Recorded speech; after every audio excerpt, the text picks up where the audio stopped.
Hey guys, it's Chef Jason Morris, your Ace Hardware grilling expert. Thanks for joining us for today's edition of Ace This Recipe. I will tell you, I'm excited because we get to hang around with the barrel today. That's right, we're gonna show you how to do your first cook on the pit barrel cooker with something easy, right? I always like to work my grills in the first cook with something simple, something easy. I wanna learn the grill, I wanna learn how it works, and I definitely don't wanna mess up on my behalf anything that is expensive or costly, right? So today, we're gonna do a little bit of pork tenderloin. We're gonna show you how to get the barrel lit, how to get it adjusted, and make some amazing food. So thanks for hanging out with us. Thanks for cooking with us today. We really appreciate it. Hey, be sure to head up to that eye. That is our information station. Up there, you're gonna find everything in the world of grilling, from rubs to gear to grills and more. We're gonna show you everything that we're using today, even the charcoal and the fire starters to get you all set and ready to go. So thanks for hanging out with us. It is time to join the Barrelution and get cooking.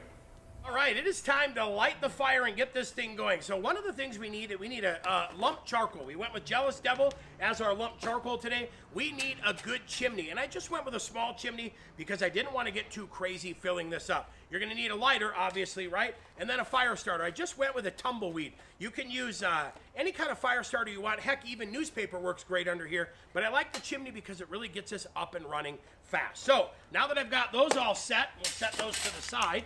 What we want to do too is read through the instructions, because as you see here, it's going to tell you all of the adjustments based on your altitude for how to adjust that bottom vent. However, first thing we want to do, I always like to put the grill grate in, and I want to put the charcoal basket on top of the grill grate, because then makes it a little bit easier for me to load. And what I like to do is start off with some small pieces in the bottom, because what we're going to do is get a little pile going in the bottom. Then we will pour a little bit more into our chimney.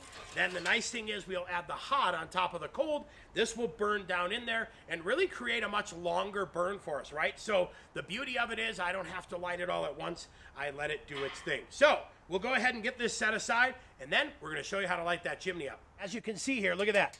Nice full chimney. We've got it loaded up nice and good. Nice even sized pieces. I don't have a lot of big ones. I have a lot of medium sized ones. I have two of my tumbleweeds down here. I want to get this going a little bit faster today.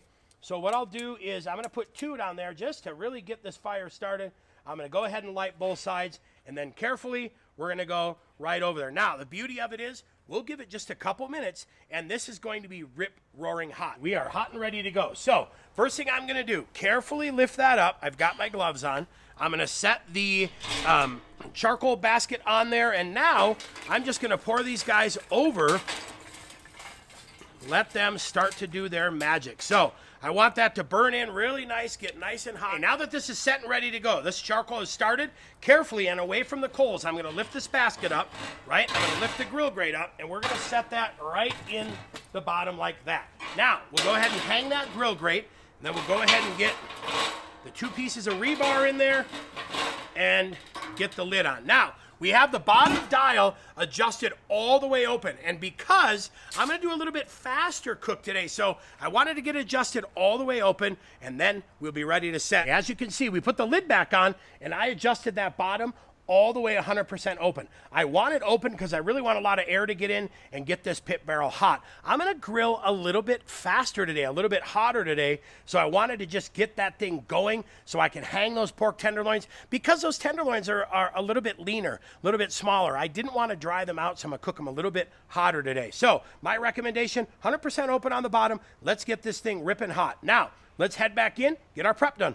Well, like we said earlier, we're just going super easy today. I've got some fresh, all-natural pork tenderloin. Doesn't have any solutions, doesn't have any injections. We're gonna do a little bit of our oink rub, and we're gonna use a little bit of olive oil as well. So, first thing we wanna do on the prep is that package cut open. Now, I wanna take this silver skin off, right? So the first thing we'll do is take a thin-bladed knife, we'll go right under that, and trim off any of that. We call it silver skin or connective tissue. This is the stuff that will bind up and shrink up like a rubber band and get very, very tough to eat. Little piece in here as well. And that is number 1. We'll go ahead and get into number 2. Look at this. The beauty of these things, look at how nice and long that is. Really skinny too. It's going to cook fast in that barrel, and it's going to pick up a lot of flavor as well. Get this guy trimmed off here. Obviously being careful not to trim off excess parts of the tenderloin. We want to enjoy everything we paid for. So get that set aside. Now we are good to go. So that's it. Pretty quick and simple, right? Super easy. Our hand that hasn't touched any pork now, we're going to lightly coat this with a little bit of oil. Just lightly. All I'm trying to do here is just help a little bit of this rub stick to it. So now we will open the oink seasoning.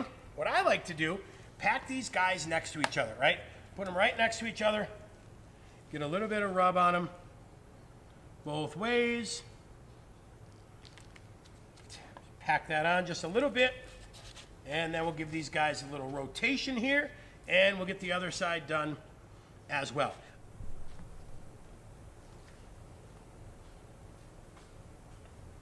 Okay, we just checked the pit barrel, and we look to be in a really good place out there. As you can see, we're in a good place in here as well, because look at that oil. That oil and the moisture of the pork have really helped this become extra, extra juicy. So now what I'm going to do is I'm going to go right through the top right here, right? And that is how we're going to put that hook in. So I guess I went more towards the head of the tenderloin, right? It's going to have a little bit more weight up there, a little bit more meat, if you will, to help it hang. So get these guys all set, and then what we'll do is make sure we get the tail coated in there as well. But these are all set and ready to go, so I will see you out on the barrel when it is time to get these guys hanging and get them cooking. As you can see, we've got a little bit of fire going in there, and that's okay, because remember, we said we wanted to be a little bit hotter on these guys. So what I'm going to do is, very carefully using this tool, as you can see here, I just go right in there, I lift it straight up, and hook it, and go straight down. Now, I'm going to go ahead and close this. That will die that, or tamp that fire down. That fire will die just a little bit, and we'll go ahead and let these guys cook. But I'll tell you, how does that look for dinner? All right, we're going to use our trusty Weber thermometer. Just give these guys a quick check. We don't want to open it too much, but I want to give them a quick check. Obviously, we're not even close yet. I bet we're probably still in that 80. Yeah, we're 91 degrees right now. So we'll go ahead and let these guys hang and finish up. We're going to cook them today to 145 degrees. That's the temperature that we think pork is absolutely fantastic. And the USDA also says that is a good cooked temperature for pork. So we'll let it go. So we have just about 5 degrees left. And what I decided to do was pull that lid a little bit just to let it flare up a little bit, get a little bit of heat, so I can get a nice last little bit of sear on there. And again, like I've said, talk about versatile. This thing does a fantastic job. So I'm going to let it finish this way, probably another 4 or 5 minutes. Then we'll see you back in at the cutting board. Aren't you glad you hung around for a little bit? I'll tell you what, that is gorgeous. You can see that juice running down there. So perfect. And what we'll do is use a pair of our tongs to help get that hook off. But that is done. We pulled this at 145 degrees, which is absolutely perfect, like rock solid perfect. So now we're going to do what we started doing and I always love to do now. Come in close for a little bit of close-up cutting so you can see how juicy that is. All right, it is cutting board camera now, so it's time to do a little bit of slicing. And I'll tell you, look at this. This is the cool part about it. Beautiful, beautiful smoke ring in there, right? Look at that. Got a beautiful smoke ring. That is juicy and delicious, but look at that amazing color. To me, that's perfect, and we didn't have to mess with it. The cool part about it, we took about 25 minutes. That is awesome. All right, guys, there you have it. Beautiful, beautiful pork tenderloin out of the pit barrel. We hope you enjoyed this first cook. Just something to wet your whistle and tease you a little bit, just to get you excited about cooking on the barrel. We went super simple with the pork tenderloin, use our oink rub on that, little bit of oil, and then hung it, and at the end, opened that guy up and gave it a little bit of sear. It is juicy, it is delicious, and oh man, it smells fantastic. I'm Chef Jason Morris, your Ace Hardware grilling expert. Thanks so much for hanging out and cooking with us today. We appreciate it, and we hope you appreciated it as well. So head down into that comment section below. This is your homework. You have to click on that little eye up top, right? And that'll tell you all the information, things you want to know, from gear, gadgets to grills. Then, more homework, head below to that comment section, leave us a comment. Tell us what you'd like to hear, what would you like to learn, and how can we be more helpful to you. Then, while you're down there, final homework assignment for the night, tell your friends, tell your family, click on that subscription button, and you'll be notified when the next Ace This Recipe video is live and ready for you. I'll tell you what, we've got a lot of awesome content for you. At the end of this video, be sure to click on more of our amazing YouTube videos that will take you through the wonderful world of all things barbecue. I'm Chef Jason Morris, your Ace Hardware Grilling expert. Thanks so much for hanging out with us. Happy cooking.